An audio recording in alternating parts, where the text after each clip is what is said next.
So what was your initial reaction when Kendal Briles' name really first surfaced late last week? I think really Friday is when this kind of started to burst onto the scene. Oh, my first initial reaction was, "We're doing this again," because I thought this was kind of the conversation that we were having 2 to 3 years ago.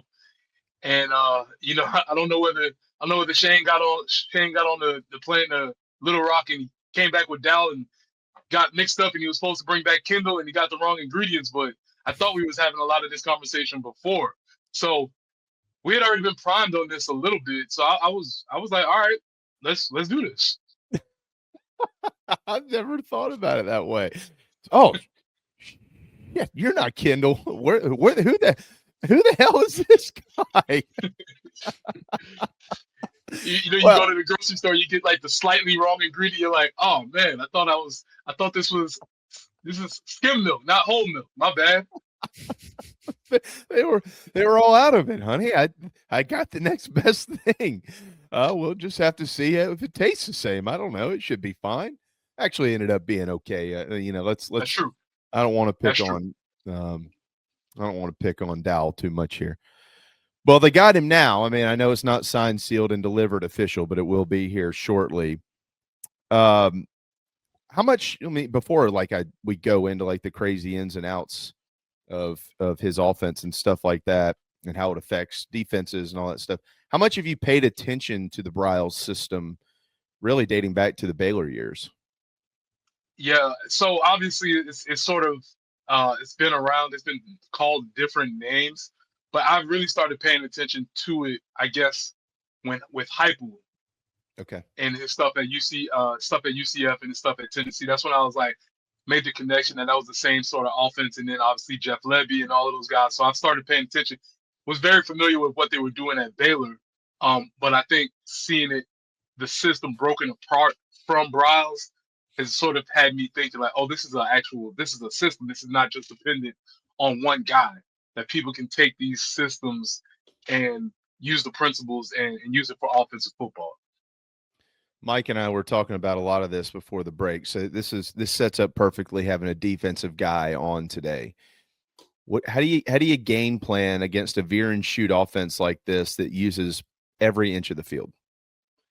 It's two of my favorite offenses. Coming from old school Somerville, we used to run the option. We used to run the veer, a good bit of that. So that's definitely difficult to do. And then even going back further than that, one of my first favorite NFL teams was the Houston Oilers with Warren Moon, when he used to run the run and shoot, and he kind of was spreading everybody around, and it was this crazy idea at the time.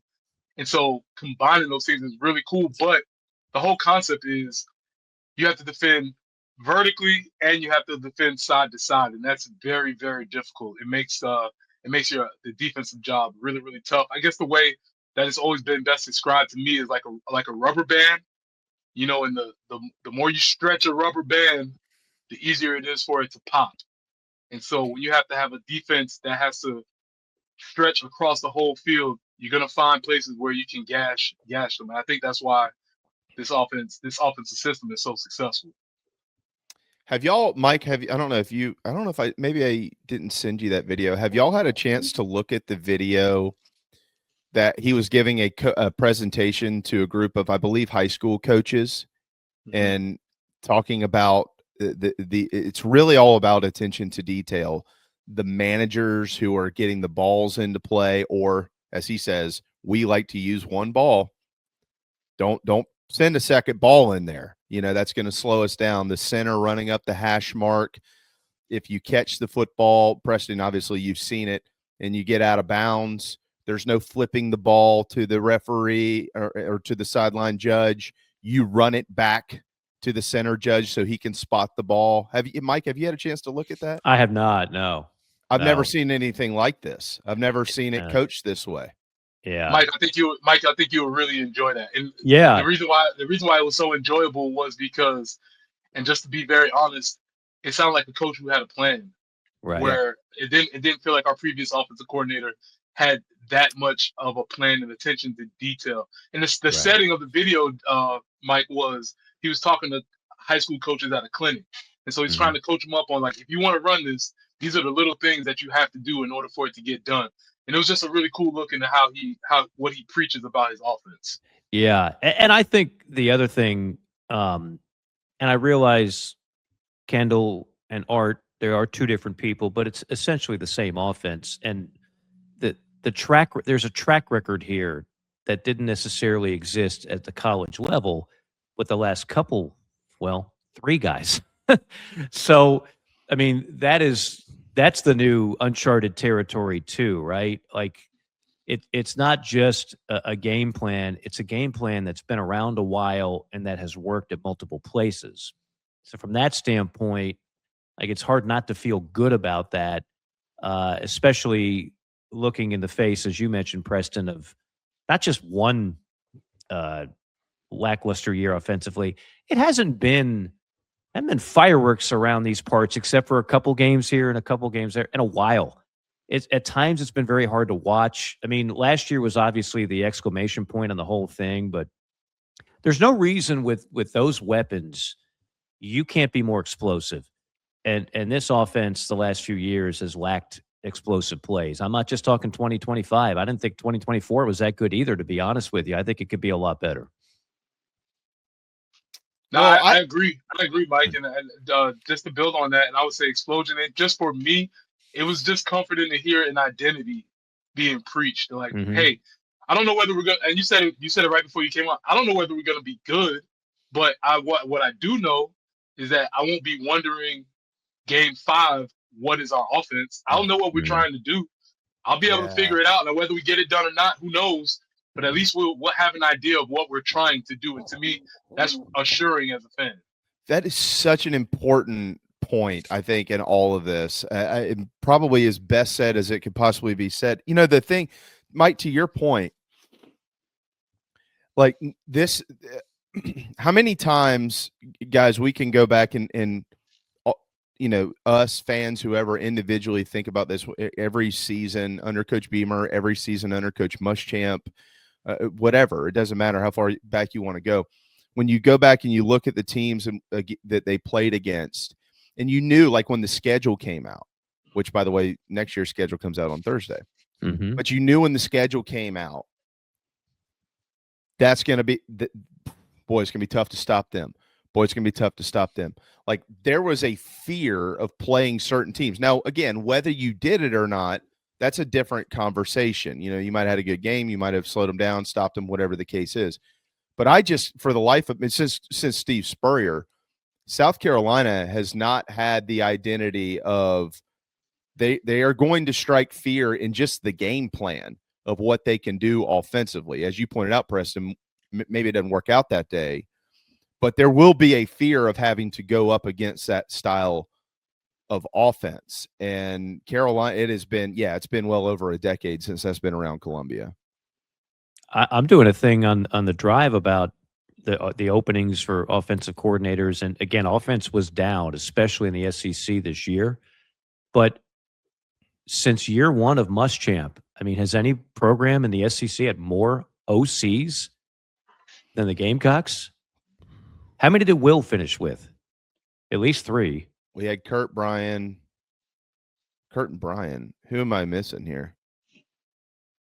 Was there not another one? Did he have it? Bobo. Coach Bobo. Yeah. Finality. Coach Bobo. Yeah. And then 3 since then. And then 3. So a half a dozen. In 10 seasons, right? 16, 17, 18, 19, 20. Yeah. That's a lot, man. That's too many. Yeah. And I would argue out of all of those, obviously he's a veteran coach, but like the year wasn't great, but we did have 1,000-yard rusher with Kevin Harris. And it was Bobo. You kind of know, like, hey, we had a fullback. This is Mike Bobo football. Whether you liked it or not, at least we kind of had an idea of what we were facing going into the games. Yeah.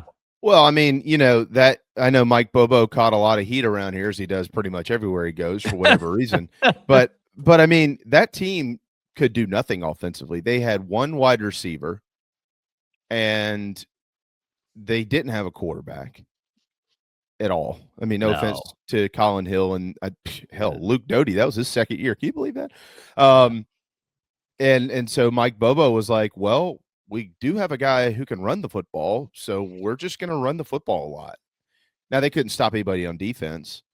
But, I mean, you see, I actually give Mike Bobo credit for identifying the best player that they had.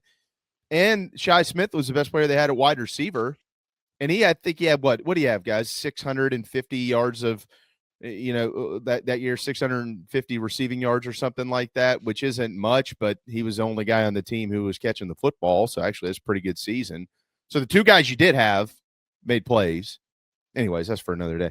All right. So with this style of offense, Preston, if you are playing defense at South Carolina, what type of challenges does it present to Clayton White as the defensive coordinator and their personnel, knowing that that offense, I think they've been Kendal Briles offenses annually are, right around 90 or so in time of possession. I mean, obviously they're going down the field, tempo. So what type of challenges does that present to your own defense? Yeah, it's very difficult. I said this earlier on our show this morning. I think I get my years mixed up. I think it was the 2022 year when we went down to Arkansas, a day afternoon game. That was the only. I think it was 2022. But maybe I get my years mixed up. But anyway, that's the only time that I think of in his tenure where I saw Clayton White was kind of in a blender against Kendal Briles' offense that day, where Kendal was just a step ahead of Clayton. Clayton could not make the adjustments fast enough. They were doing something where they were running into the boundary and they were running some motions, and we just were not. That's the only time all in his whole tenure, really, that I've seen Clayton kind of get outmatched for that particular game. He just had his numbers. Sometimes the coordinator gets ahead of you and he couldn't catch up. I would say maybe that game and maybe Florida later that year. That's the only time where I'm like, man, Clayton's kind of a little bit behind. And the reason why it happens is because it's struggle. You can't substitute because they're going so fast. It's hard to make adjustments as far as what you want to do. And then your guys have to decide. They have to be gap sounding and play with integrity and all that stuff. And all that stuff starts going out the window when the team's putting pressure on you with tempo. So it's difficult to play against. And you have to be pretty sound to start with because you don't get a chance to make a lot of adjustments. Well, and then so the way that I heard that is you're describing the defense on the other side of the ball. I'm saying which great points, by the way. I mean, excellent points. But how are you as a defensive coordinator managing the defense for a team like, now that Kendal Briles is on your sideline, going up and down the field? What do you think changes there, or how does it fit if Clayton White returns as a defensive coordinator, which right now we don't have any reason to believe he wouldn't, but I will ask you about that in a minute.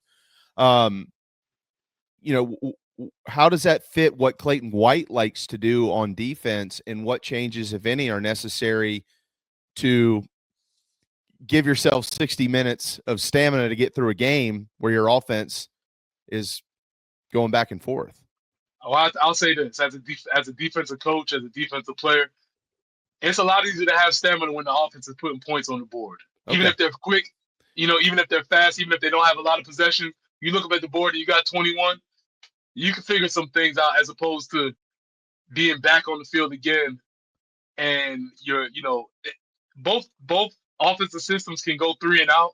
I guess the thing is, in the new offensive system, you feel like they have a chance to score in an explosive play, to Mike's point, or they can score quickly and things of that nature. So I don't think it changed anything strategically except just give you more confidence. Maybe you can take more risks because you have a feeling like your offense can actually score some points. And so maybe it makes you a little bit more aggressive because you feel like you're not constantly worrying about, or is this are we only going to be able to give up 17 points and lose this game? Yeah, you stole my next question. That's what I was going to ask you, because we do know that Clayton he likes to take risks, but it's often felt like around here a lot. It just can't, man. I don't, if we blow a coverage or something and they score, I don't know that I can give them 7 points because I don't think we could go back and score enough. So I was going to ask you about that. Do you think Clayton White's like, yeah, now I get to let my guys go out there and try to make them? And they already lead the league in turnovers. You know, I like do. let's make something happen here, boys. Let's do I it. do. I think it gives you a little bit more confidence that you can you can dial up plays. It's the same thing on the other side of the ball. You know, calling plays with a solid defense. You're like, hey man, we can take a shot here, or whatever the total game plan is, you feel like you can execute it. But when you have an offense that you just don't think can move the ball, it's very difficult to play defense from a X's and O's standpoint, but even from a mentality standpoint. For instance, I played defense and I was on punt team. I'm not sure why. I think what I was saying was You essentially said punt team was the last thing you said, and then that's you what froze. that's what I was saying. I was like, hey man, I was on defense and then I was on the punt team also. And when you're trying to rest and all of a sudden you just hear them say punt team, you're like, again? That's not good. That's not good for morale for the troops. You know what I'm saying? So having an offense that can score is good. All right, final quick question here. I only got about I got 2 minutes. What does it tell you about his scheme? KJ Jefferson, quarterback. I'm just going back to the last 2 places he's been here, okay? Because he's got 3-year stints there. So KJ Jefferson, he take over a putrid Arkansas offense after 2019. It improves every single year. Top 10 in the nation in rushing offense in 2021 and 2022. And then he takes the job in Fort Worth, and they have a top 10 passing offense for 3 straight years, but they don't run it as well. What does that tell you about this thing? I guess you can look at it either ways. To me, that tells me that's a guy that can get it done in a variety of ways, and that's something that is really interesting to me because I think, as he was stating on that video, you never know what your personnel is going to be. So I don't want to necessarily have a coach who's only married to getting it done one specific way. Always pointing back to the greatest coach in our history. Both of them really, obviously I played for Lou Holtz and he wanted to run the option and all that stuff. And then he looked around, he's like, I don't think that's going to be Phil Petty's bag. And so we need to figure out some other things that we need to do. That's one. Then you look at Steve Spurrier, who obviously wanted to throw the ball 50 times a game, but hey, we got this guy named number 21 back here. Let's do that. And so coaches that can adapt to their player and personnel, to me, is a good sign.